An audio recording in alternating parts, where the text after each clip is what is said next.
Welcome to How to Run for Office and Get Away with It. Today's episode is this thing on? We're breaking down the strategic history of off-cycle elections, the news deserts keeping you in the dark, and why young voters are suffering from a full-blown crisis of connection. If icons like Fannie Lou Hamer can beat the system, you can run for city council. Let's get into it.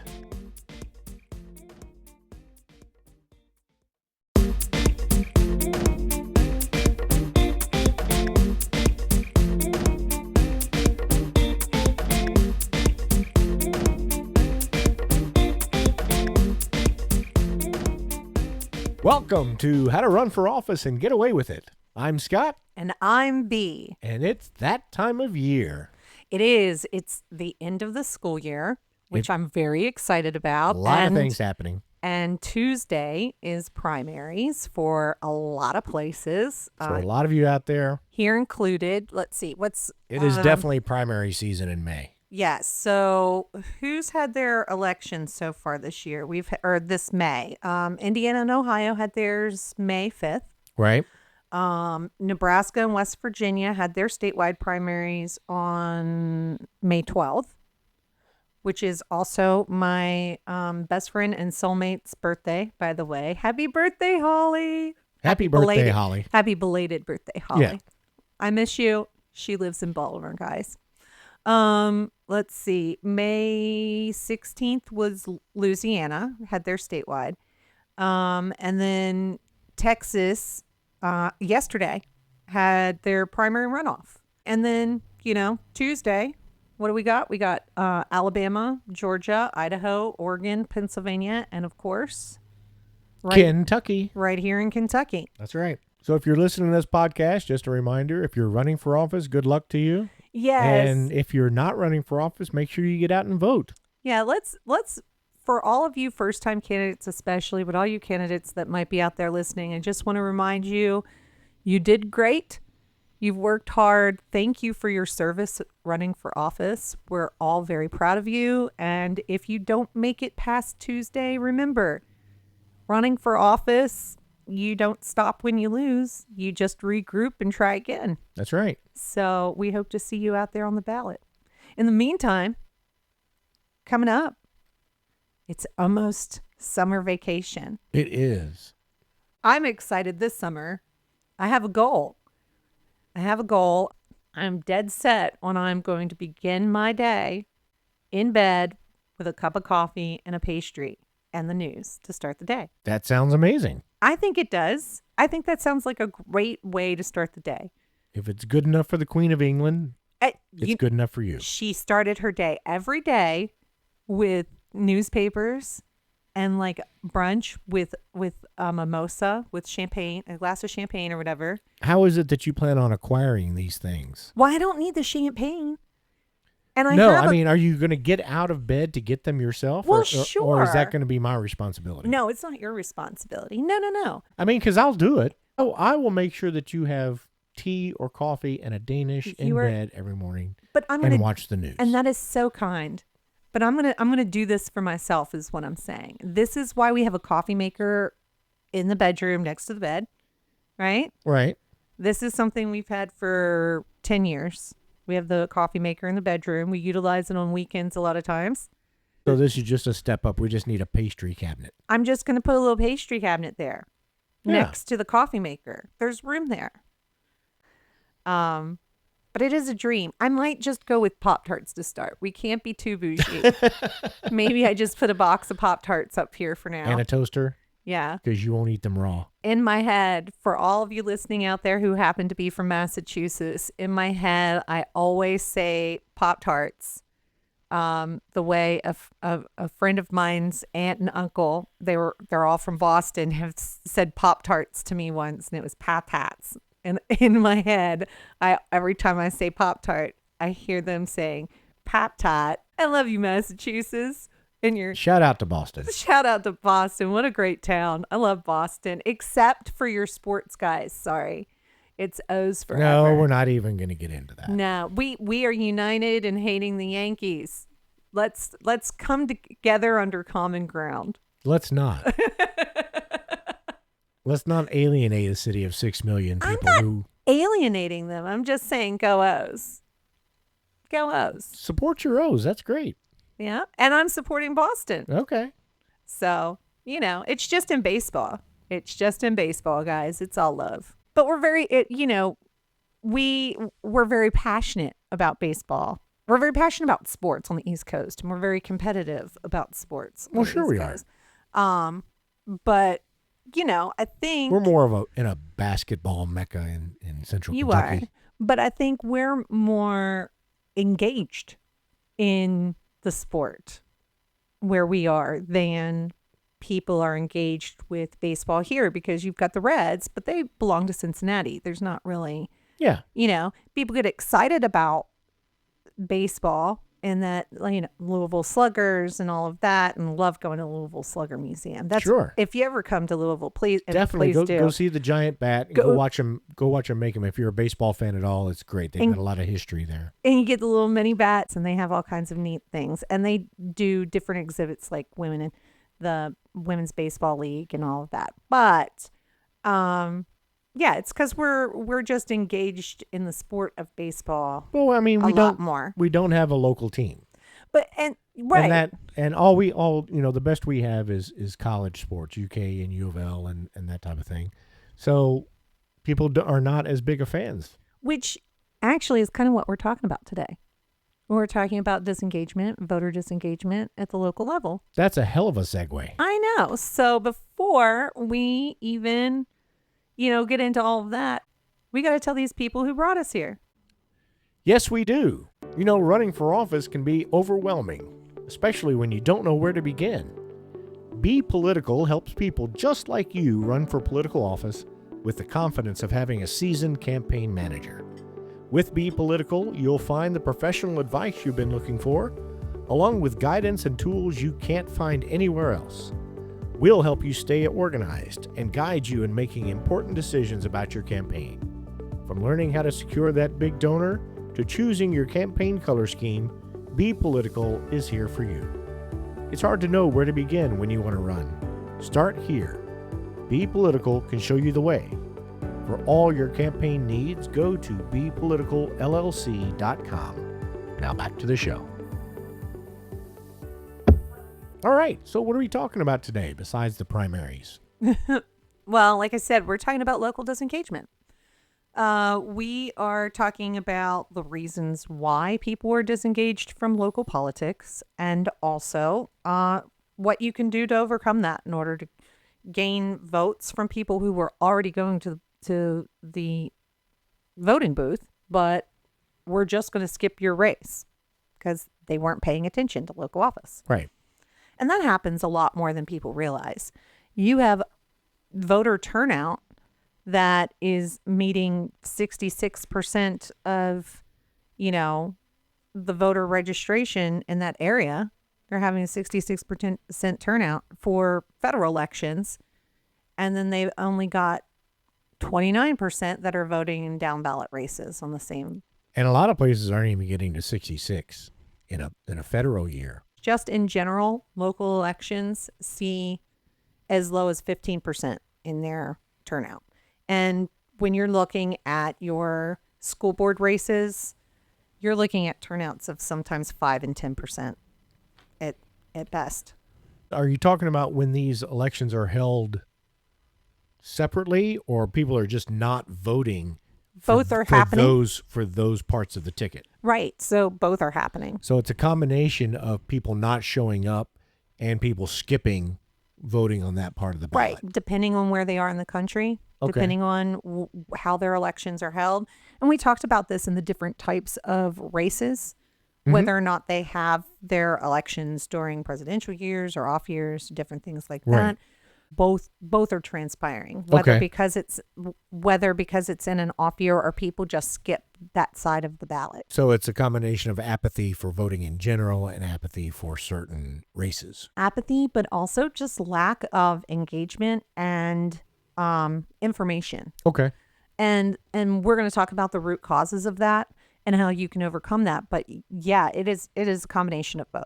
So when we're looking at root causes, the first place we want to look here is the changing information landscape in just the past 30 years. The news. The news, how we get our news, how we process that news, where that news comes from, and what kind of resources they have to cover the different types of political offices at every level. Okay. So, think about federal news.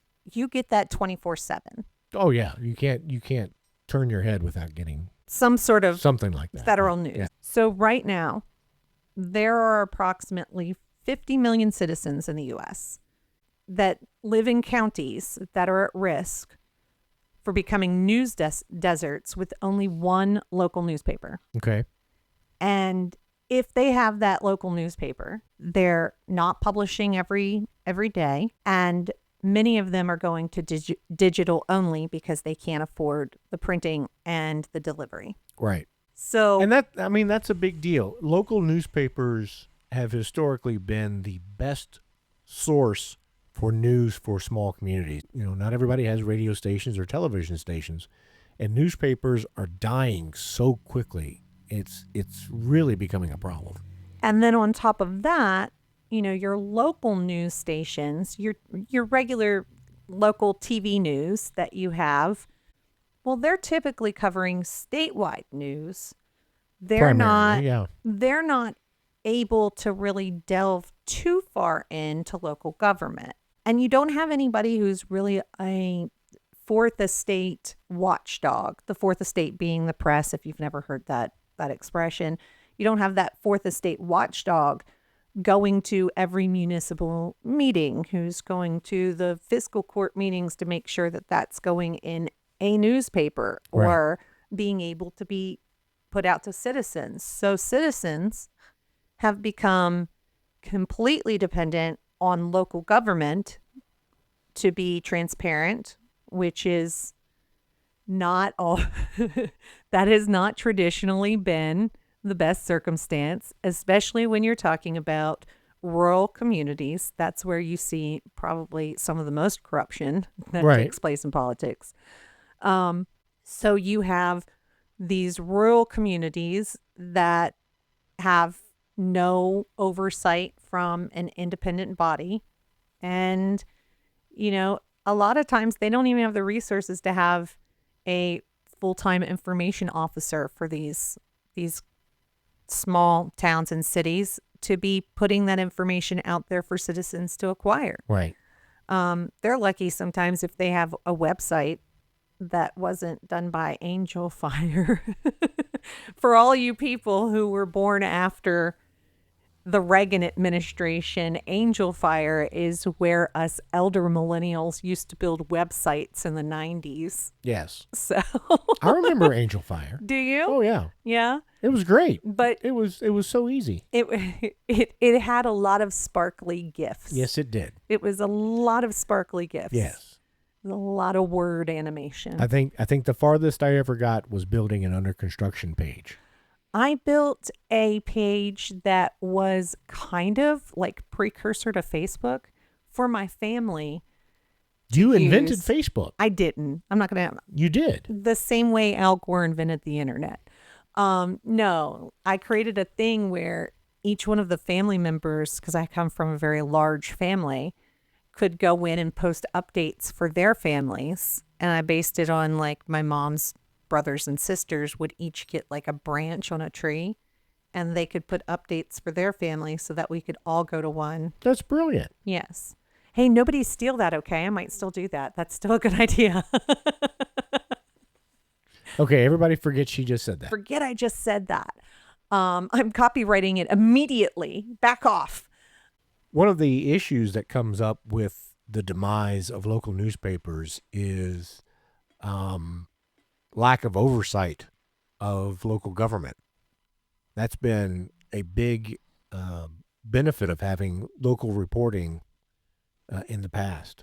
Right. And So now we're relying on these local governments to be transparent and to publish and make available information that's pertinent to the public. and you can't.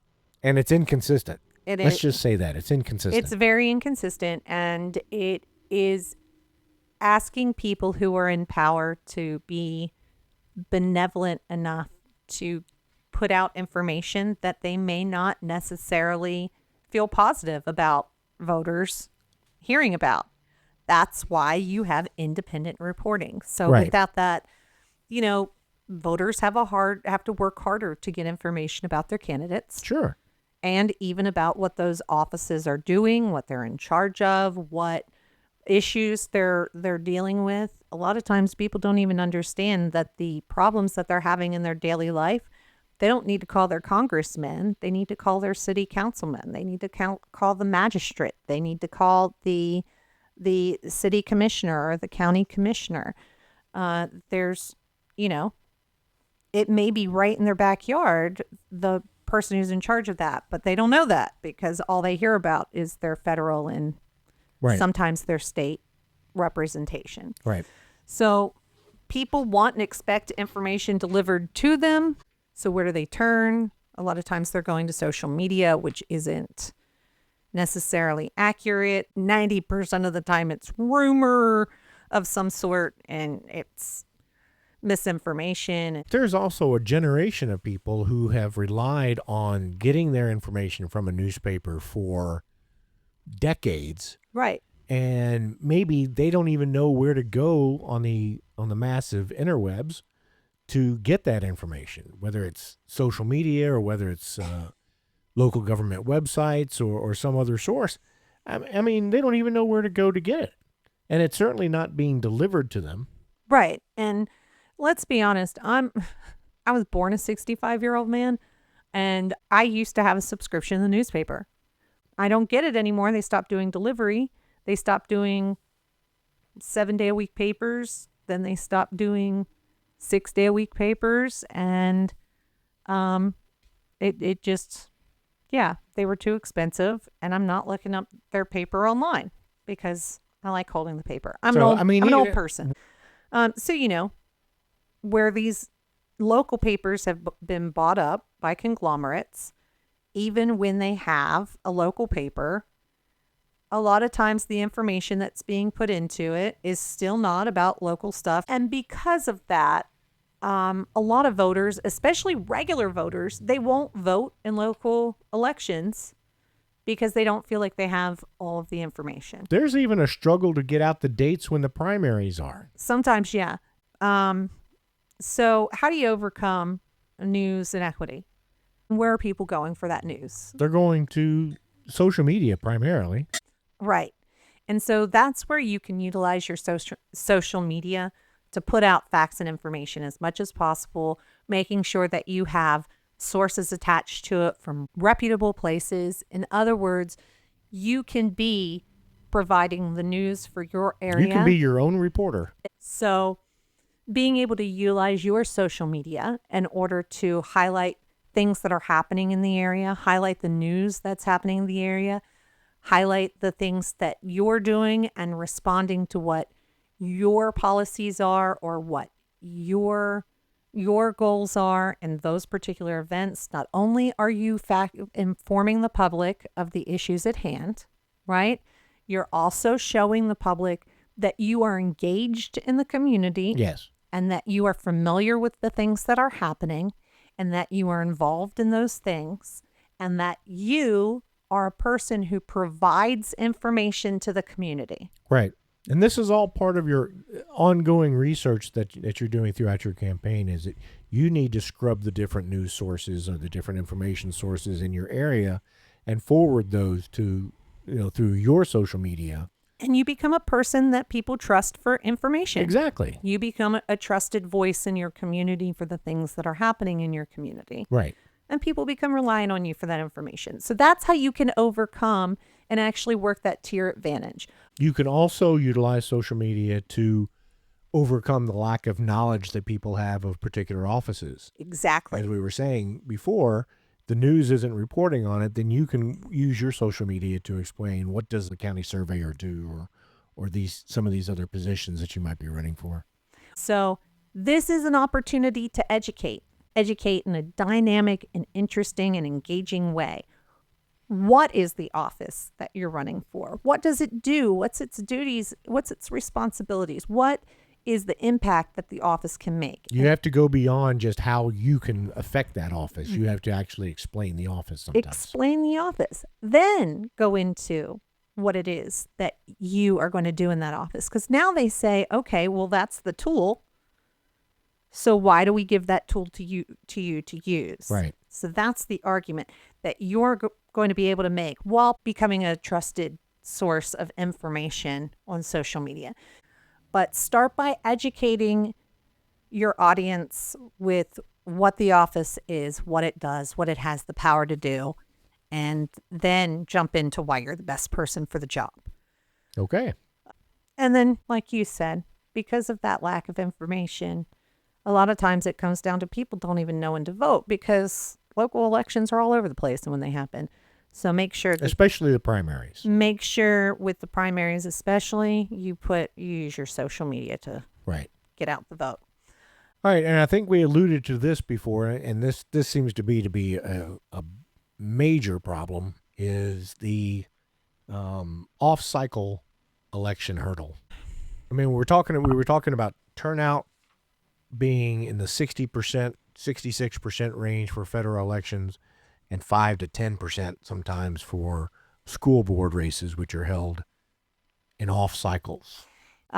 So, let's start with a little bit of research here and how that affects things. So, University of Chicago, they're the ones that have come up with the number 4 out of 5, 80% of all local elections are in the U.S. are held on a separate day from federal elections in some way. Among the 420 largest U.S. cities, 57% hold off-cycle elections.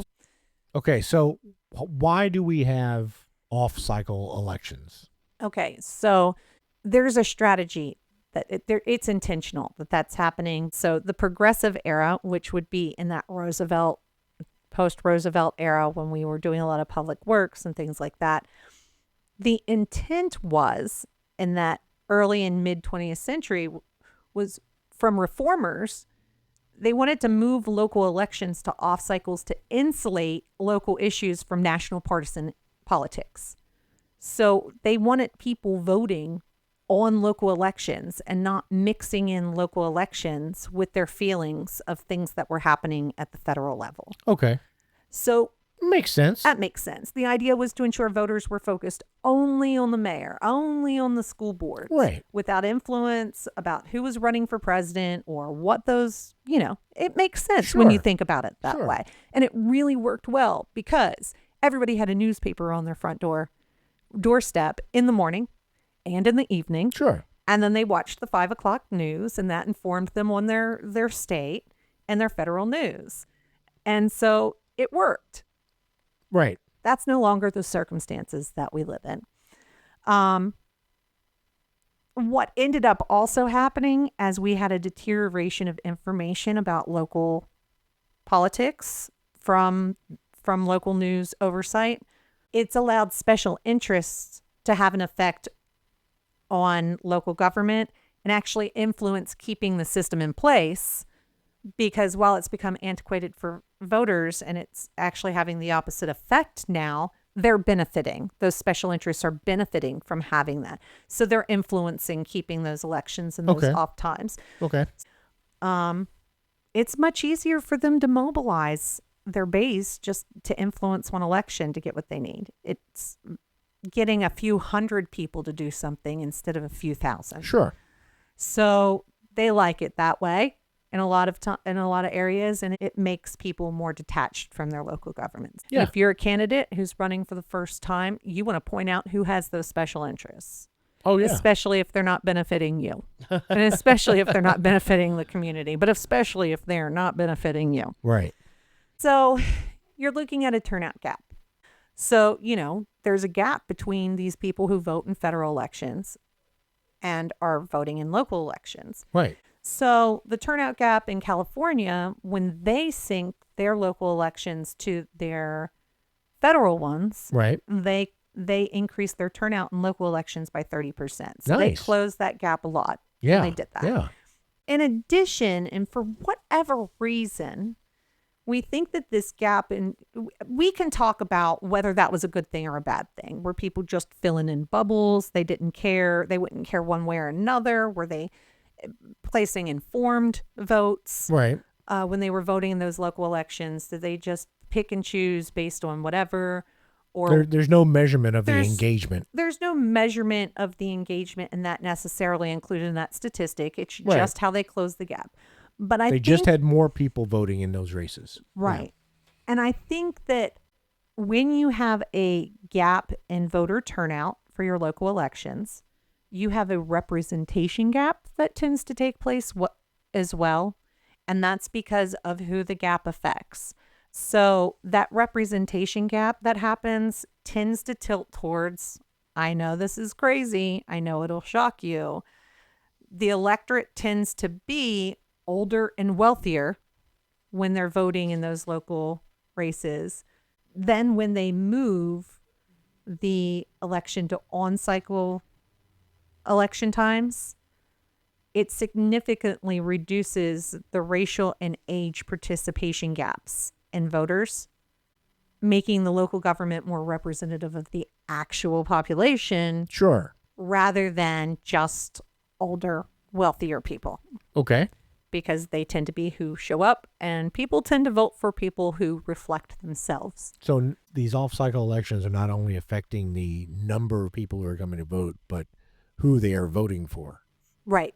Okay. Exactly, because of who is still engaged And in that they're process. voting for the old white guys. And they're voting for old white men. Yeah. I know, shocked, I Sure. tell you. And here's another story about closing that gap. When Baltimore, from my home state of Maryland, when they moved their local elections to coincide with presidential races in 2016, their voter turnout jumped from 13% to 60%. Wow. 60% engaged. That's amazing. Yep. That's an amazing difference. I mean, And it makes total sense. I mean, your turnout for the presidential races are always going to be higher. So you can benefit from that in these smaller races, I think. right. I mean, exactly. Yeah. And people's minds are already set to it's election year. So when it's not set to that, they're like, why are you talking to me? Who are you? What is happening? When it's an election year, they're primed for it. They've already turned on that part of their brain that says, I know that this is coming. I accept this information coming in. So it makes a big difference. I want to stress, though, that it's not just when we're having elections that's disengaging voters. There's Okay. a lot of things that are happening. It's not just lack of access to news. There are demographic issues that go into this. And so I'm going to talk about the largest demographic that any person running for office should be going after as swing voters. So we're looking at that age group of 18 to 34. Right. Very important group. This is a group that is going to be voting for the first time. They're going to be establishing their voting habits for the first time. And you want to be part of their early voting habits. Get them while they're young, Avita. That's right. So if you're not familiar with this, is a catchphrase that Scott has in our house. And the reason he has this is because we've done a lot of work with young Democrats. We've done a lot of work either working as a member or as, sage old people advice. Get them while they're young, Evita, get them while they're young. Right. Yeah. Anyway, but it is sage advice for anybody who is dealing with voters. Sure. Start when they're in high school. Absolutely. Get them while involved. they're young. You become part of their political shaping. But what are we seeing now happening with that age group?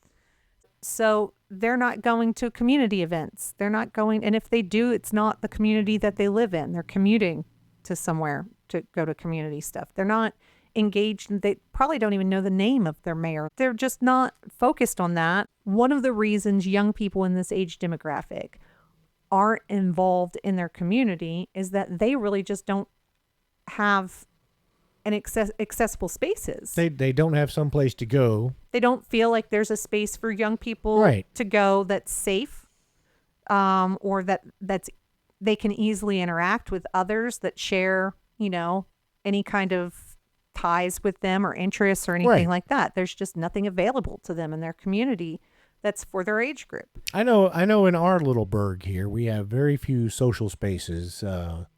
We have a couple of bars, Right. but there's not a lot of social spaces where young people get together if it's not on campus. Right. You don't have a reason to go out to your community if you don't have a Right. place to connect with your community. There's also wealth disparity that takes place in that age group. So here we're looking at, even in just within the age group, you have a significant difference in voting that takes place. 25% of young people who fall within the wealthy youth status, 1834, that 25% of them are likely to actually be engaged in their community. Those who are financially struggling at that time, or just starting to get on their feet, or just sort of trying to figure it out, they only have about a 14% engagement with their community. And then you have the socioeconomic constraints of that. Lower income young adults often live in less connected neighborhoods. They have less leisure time due to working multiple jobs. Sure. And so it doesn't leave a lot of room for their in-person interactions with the community at large. When you are dealing with life and you are dealing with working multiple jobs and paying bills and struggling and stressing out about finances, then your feeling of obligation to community engagement is a lot less. And so because we're living in the time that we are, with the resources that we have in a post 2020 world, where are these people turning for communication, for that feeling of community and connection? Well, they're turning to screens. Sure. People are burying themselves in technology rather than going out and, as we like to say, touching grass. So it becomes a screens versus street scenario that's taking place. Technology shifted social interactions to screens. This ends up fostering superficial relationships rather than deep and meaningful local ties. In other words, you're meeting your friends online in some way. You've got a group text. You've got a group chat that's going on. You've got a Facebook group that you get on every day at a certain time. You've got Messenger. You're doing a lot of that, but you're not really engaged in the community and the culture and the neighborhood and the things that are happening in your everyday life. Young people are getting a false sense of what community is because their community is not their local geographic community most times. It's no longer local geographic community. And because they have this other online community, they're not engaging as much in their actual physical community. Right. And it's a problem. It's a problem in a lot of ways, not just with voter engagement. So, then you end up in a social media loop because of this, which is you've got 70% of young people who engage with political content online, right? But that doesn't always translate to local physical engagement.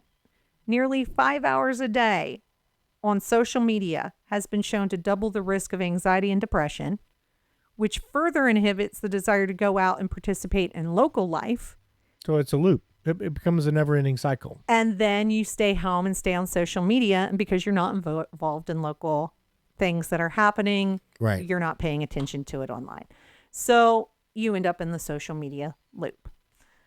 Then you have, just in general, this age group, for every good reason, this particular group of 18 to 34-year-olds are very specifically having problems with institutional trust and disenchantment with what the situation in government and politics is currently. They are concerned about the institutional integrity. They are concerned on both sides of the aisle with being able to trust anyone, government entities, politicians, or anyone of any kind. And while you, the candidate running for office, whether it's your first time running or not, instantly get the label of politician and therefore are no longer on the outside if that is an identity that you carry with you, and will be seen as a person on the inside. And if you're not seen as a person who is somewhat on the inside, it will be hard for you to get elected. So you got to walk that line. You got to not be so institutionalized that you turn off this age demographic, but you got to be so not on the outside that nobody will vote for you, because what the hell is they know about it? You got to walk that middle ground. But young people just don't trust institutions. And it's not because of that 2016 race. It's because there's been a shift starting in 2015 in political rhetoric, in government transparency. There's been a lot of changes in the past 10 years. It has sucked. And it's sucked. It has sucked. So research shows a direct link between young people who have more frequent in-person community interaction with higher levels of trust in local and political institutions. And part of the reason is that they feel that they know what's going on. Because they do. Very, very oftentimes, they are not only engaged in the process, understand the process, were present for or informed about what was happening at each stage of the process, or at least enough of it to know what was happening, right? They're engaged in it, so they understand what's happening. The key is getting those young people involved in community and in civic organizations. Because it will build a sense of trust. The Sure. more you engage, the more that you involve, the more trust you build. And I think that that's true of any age demographic, but this is the one that you have the highest chance of moving the needle on your election support, your Okay. voter demographics. And the next is the perceived inefficiency. Young adults are significantly more likely than older generations to believe that government is run by special interest groups, Right? and that public officials do not care about them. And there's something to be said for that. That is not a misconception that's happening. When you don't show up to vote as a voter demographic or a voting bloc in some way, then you are not seen as somebody who people want to go after for speaking to. You're not likely to vote, so I don't need to try to capture your attention. I'm going Right. to go speak to the people who do vote. We hear it all the time. We're reaching out to likely voters. Likely voters. So, those are the people you're trying to convince when you go to the polls to vote for you. They're already going. Well, when that happens, you're not engaging with specific groups. Well, they didn't get invited to the party, so they're not coming. And that is another loop that happens in politics. You didn't vote, so politicians don't speak to you. And because politicians don't speak to you, you don't vote. Right. So that's where this is a big capture, because this is honestly the first time where this voting demographic has nobody's spoken to them before. You're the first person speaking directly to them. You're the first person that's speaking directly to them. So why is it because young people don't give a crap? Is that what we think? I mean, think about, what were you doing 18 to 34? What's some of the things that were happening in your life? Getting married, having kids, working a lot.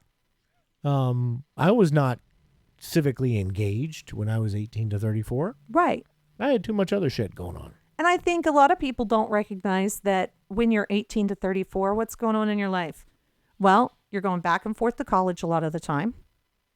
So, but then what are you doing? You're graduating and then you're getting a job. Did you get it in your hometown? Probably not. So now you're moving to an entirely new place, right? So then you're moving and now there's a new community to get to know and a new local government to learn about and a new set of elections and history and everything And else. on top of that, you're at that age where you're starting new things and you're starting a new life and you have major life changes happening. Exactly. And the addition of moving to different communities, you don't have any history and you don't have any background in those communities. And you're working your butt off because you're trying Sure. to move up wherever it is that you've gotten a job at. And No, that you never just got, changes. and you just got married, right? Right. And then you're having kids. And now suddenly, how old are you? 34. And your first kid is starting school. And suddenly You're civically engaged. Why? Because your kid's going to public school. Because your kid is starting school. That's are the impetus for a lot of people, sure. And suddenly you're engaged in local community things. I think that's exactly right. So that's where these votes are getting lost in a lot of ways. This is a group of people that you want to focus some attention in your campaign on. And I think another thing to consider here, the loneliness epidemic, the U.S. Surgeon General under Biden identified this age group as the most vulnerable in social isolation. Loneliness creates a psychological barrier, and the less valued a person feels by their community, the harder it is for them to reach out and participate in civic service. Absolutely. So reaching out to this age group, just engaging them, you're also filling a space that desperately needs to be filled at this time in people's lives, especially in this age group. Right. And like every other thing that we talk about on this podcast, every other topic, every other issue, marginalized groups are more likely to be disengaged than any other group that you're dealing with. So 18 to 34-year-olds, 50% of them are likely to have no community involvement, no community civic engagement, anything like that. Right. That number jumps to 60% when you look at the 18 to 34-year-olds who identify as gender nonconforming or non-binary. Wow. So that's a huge jump. That's a huge jump. That happens in other marginalized communities. That's just an example. Oh, I'm sure. Yes. You know, you have that happen along racial lines, along minority religion lines, along, all different types of demographics. If it is a marginalized group, you're going to see those jumps within the demographic. And I think we've touched on that before in previous episodes about knowing your demographic and knowing your community. And there are specific groups within communities that just don't get the attention of candidates the way that others do. And because of that, the end result is almost always having an unrepresented electorate, but who always gets the representation. Well, in local races, it's often disproportionately white, affluent, and elderly people. Yeah. Which can make younger people and marginalized people feel like the system doesn't really represent them or belong to them. Yeah, when that's all you see representing you, it's not representing you. And then of course you're adding onto that, that's part of that loop. If you're not engaged, then the politicians don't speak to you, and if the politicians don't speak to you, then you're not engaged. Right, exactly. So this is what I'm saying to you. If you're running for office, engage them. Engage them. That's all it takes. Somebody's got to end this Mexican standoff. Right? Like, go after them, man. Talk to them. Right. Find out the needs for that demographic in your community. And I don't know, it's crazy. Represent them. Absolutely. They look and sound like they could use it. Absolutely can. So talk to them. And then, I'm going to bring this up. And if you're having problems with this in your area, you need to call your Secretary of State. You need to call whoever it is that you need to contact about this. But if your polls are not ADA compliant, which does happen, sure, or there's concern that there's not ADA compliant polling, or ADA and Americans Disability Act, just so we're all clear, or there's limited numbers of polls. You have to go to a specific poll that has ADA compliance because the other ones aren't, but they've provided you one. You need to make a big stink about that. Every single poll should be accessible to every single voter. Yes. Unfortunately, that is not the way that it is in every community. So those are the things that you need to keep in mind about. Local disenfranchisement from a lot of the elections that our listeners are going to be running for. A lot of local government is going to be just non-transparent, no oversight when it comes to an outside entity, from news, from the community. So how do you overcome it? You become the entity that engages with them. You become the entity that informs them. Become a trusted news source in a lot of ways. Right. Get your message out there.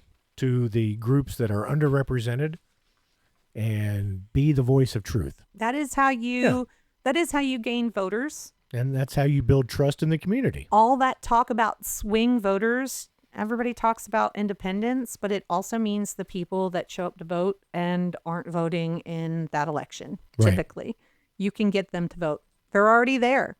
And for the people who aren't, they'll be there. You got to invite them to the party. Know how to use the tools that you have at your disposal.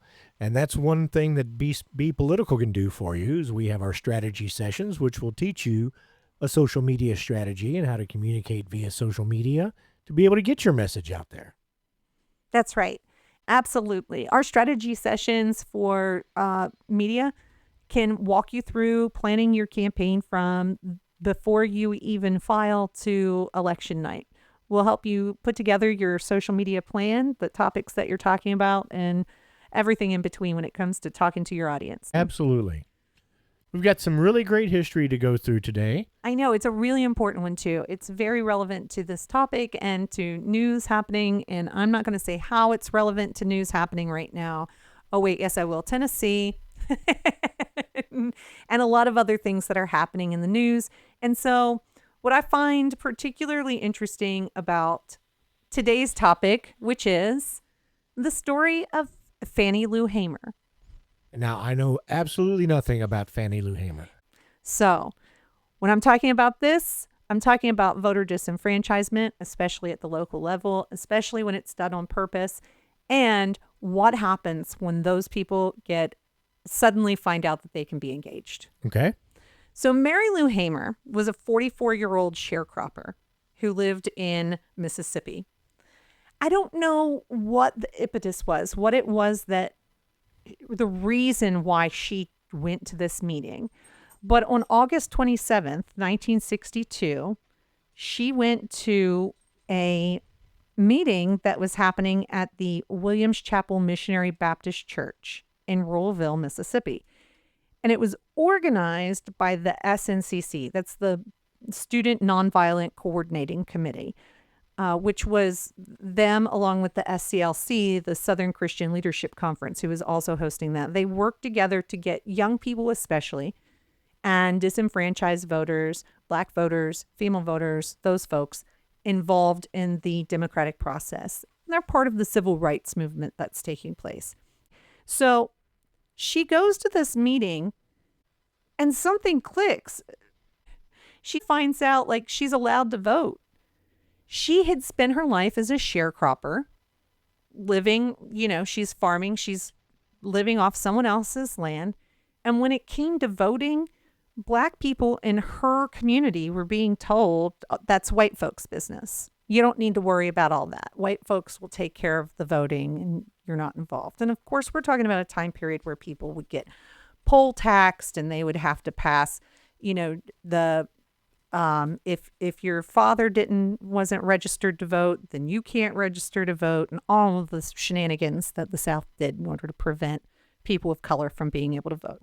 So before the meeting, Hamer had been told that, voting's not really for you. But at that meeting, they explained to her that the law said that it was illegal for her to not be able to vote. The discussion is, no, you're allowed to vote. Did they tell you you're not allowed? You should be voting. They're withholding your right to vote.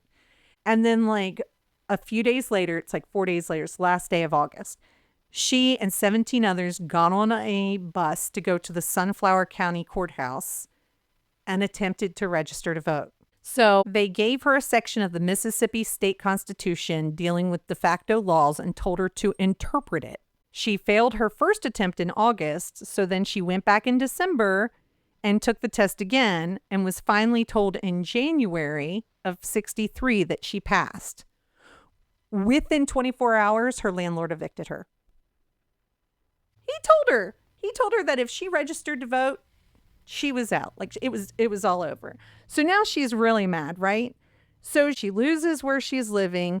She ends up getting arrested, beaten so severely in the Winona jail that she suffered permanent kidney damage and had a limp for the rest of her life. But as this stuff kept happening, She's like, just like, oh, no, I have been quiet long enough. My girl ends up being the vice chair of the Mississippi Freedom Democratic Party, which was the new Democratic Party that was starting to separate from these Dixiecrats that were giving a home, because Republicans were starting, they were against the Civil Rights Act. And then the reformed, that progressive era of Democrat had started to take over. So then you had this separate wing, the Dixiecrats. And so the South had created this home for the progressive era Democrats that were coming out of it and was part of the civil rights movement. So she becomes the vice chair of the Mississippi Freedom Democratic Party. So I want to read you what she said before the Credentials Committee. Is this America, the land of the free and the home of the brave, where we have to sleep with our telephones off the hooks because our lives be threatened daily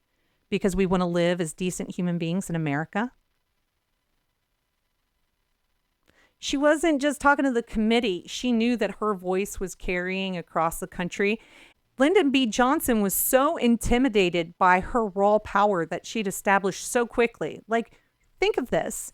She couldn't even get registered officially to vote until January of 1963. And now she's suddenly speaking at the state convention for the party, asking these questions, and the president of the United States is hearing her. Nice.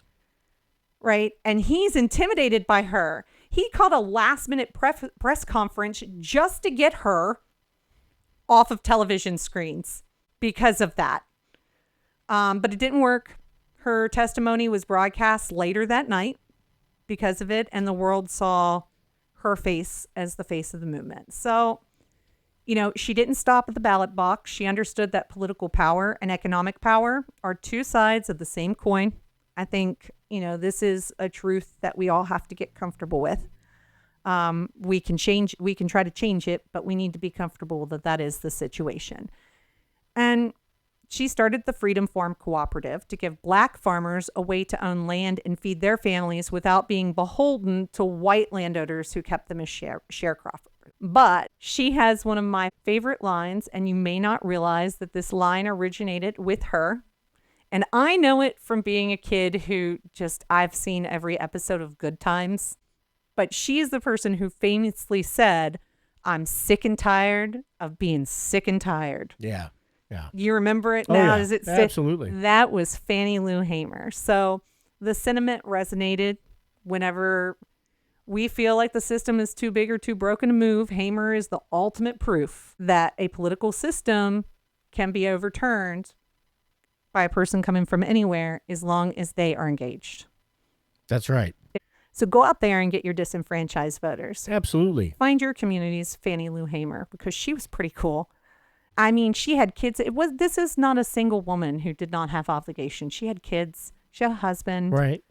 And, she's suddenly getting photo spreads in magazines. And she's like, I just want to vote. I just want to not be I didn't know I had other options. Right. Yeah. So anyway. Well, that's great. That's a great story. Yep. All right. Well, I think that's going to wrap it up for us for this week. Don't forget to go to Be Political LLC and check out our information there about strategy sessions. And you can see the transcript of our podcast, plus some great graphics that'll help you along the way, and even some resources from things that we discussed during each episode. sure. And social media, just about all of the social media. If you're on it, if there's a platform that you're part of, we're probably part of it too. Search How to Run Pod. How to Run Pod on all platforms. All right. Well, until next time, this is Scott. And I'm B. Let's get ready to run.